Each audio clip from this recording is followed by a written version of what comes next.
Mécanisme réactionnel, exercice numéro 2 de la fiche d'exercice. Vous avez une réaction d'estérification entre donc un alcool et puis un acide carboxylique. Et on vous donne en annexe les différentes étapes de cette réaction chimique. On vous demande d'en détailler 3. On commence par la première question. Que se passe-t-il à l'étape A? Le mécanisme réactionnel, il vous est déjà indiqué par cette flèche.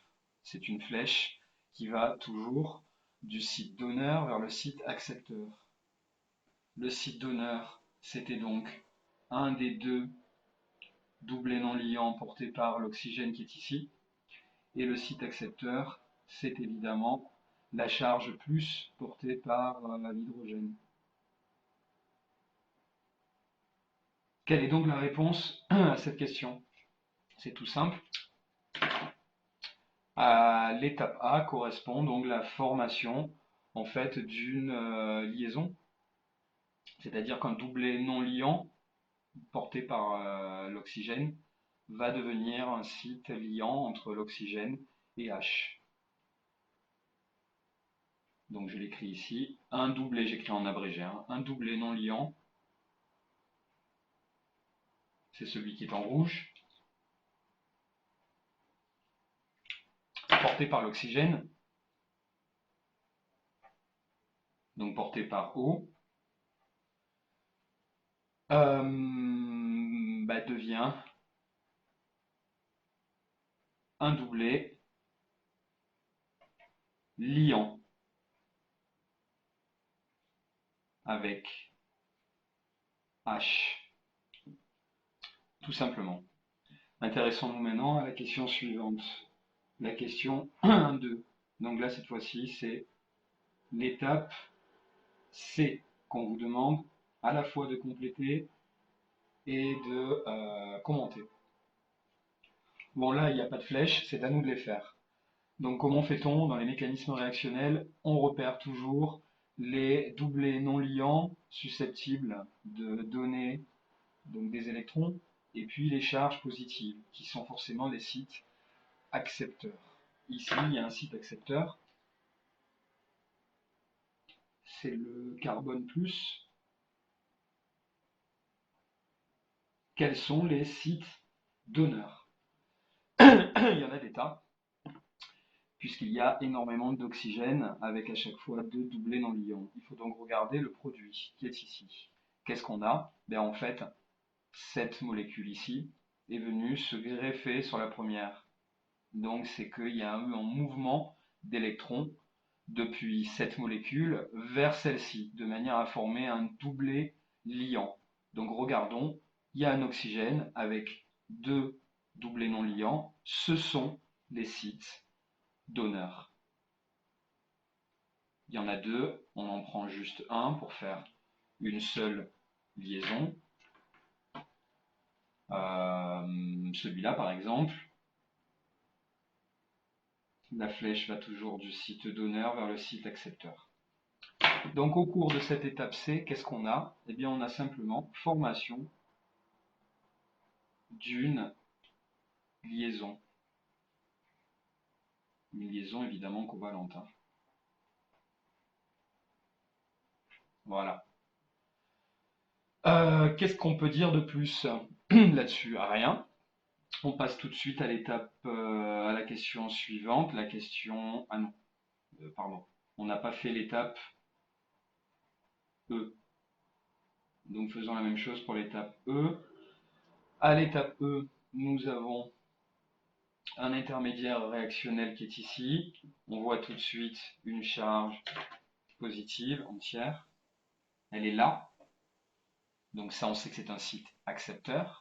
De l'autre côté, on voit qu'il y a un carbone plus. Donc il y a une réorganisation qui se fait à l'intérieur de la molécule ici.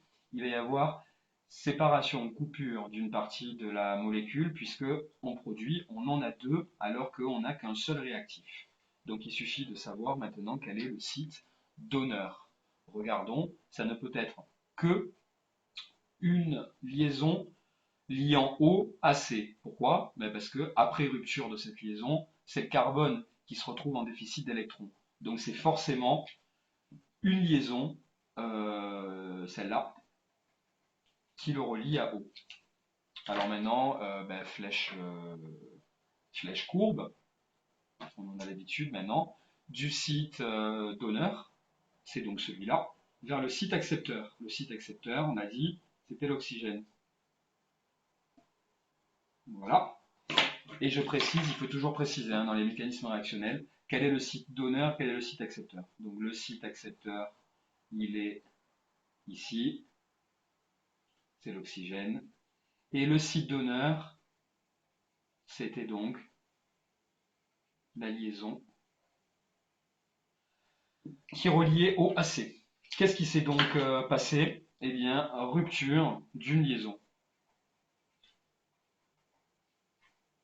Une liaison, évidemment, encore une fois, covalente. Bon, il ne reste plus qu'à faire la question 1.3, où on vous demande d'expliquer pourquoi est-ce qu'il y a des charges sur l'oxygène et sur le carbone. Bon, mais pour ça, il faut faire la structure électronique, telle que je l'ai faite dans le chapitre 21 du cours. Donc, allons-y. Ici, on commence par l'oxygène, à gauche. On va comprendre pourquoi l'oxygène est chargé plus. Donc, l'oxygène, Z égale 8.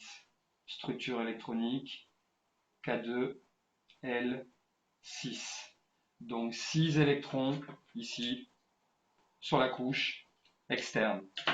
Donc l'oxygène, en représentation de Lewis, doit posséder 2 doublés, ça lui en fait 4 d'électrons, et puis 2 électrons ici qui vont pouvoir s'engager dans des liaisons covalentes avec d'autres atomes.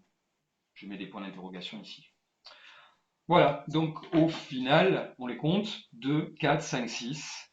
Donc il y a bien 6 électrons autour de O, c'est-à-dire sur la couche externe. C'est uniquement ces électrons de la couche externe qui sont engagés dans les réactions chimiques. Alors on les regarde maintenant, ces électrons. Combien en a-t-il autour de l'oxygène? Ici.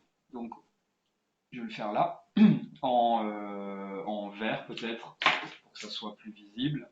Je fais des ronds. Il y en a un ici, un là,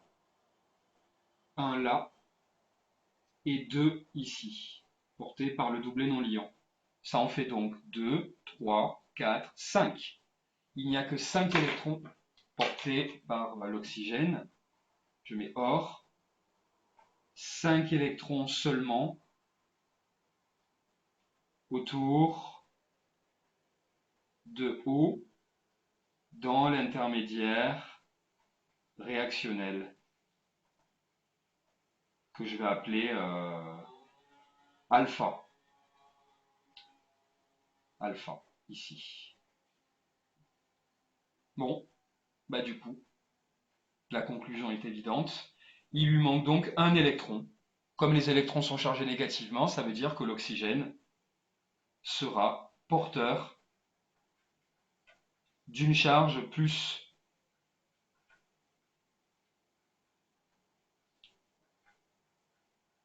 Voilà, et vous savez que dans les mécanismes réactionnels, j'entoure la charge.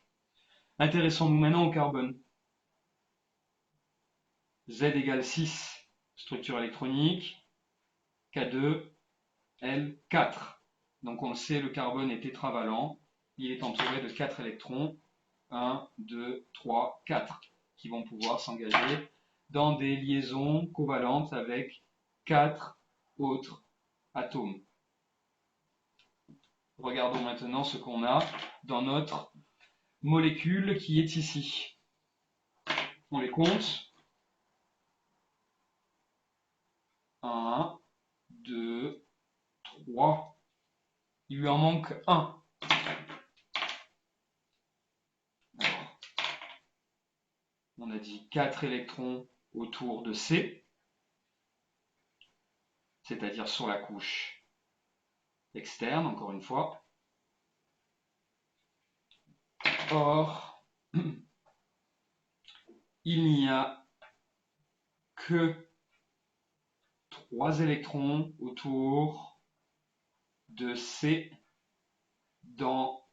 Alors cette fois-ci, c'est pas un intermédiaire réactionnel, c'est une molécule. Donc dans la molécule, on va l'appeler bêta. C'est ici, bêta. Conséquence. Il lui en manque un. D'où carbone plus. Voilà.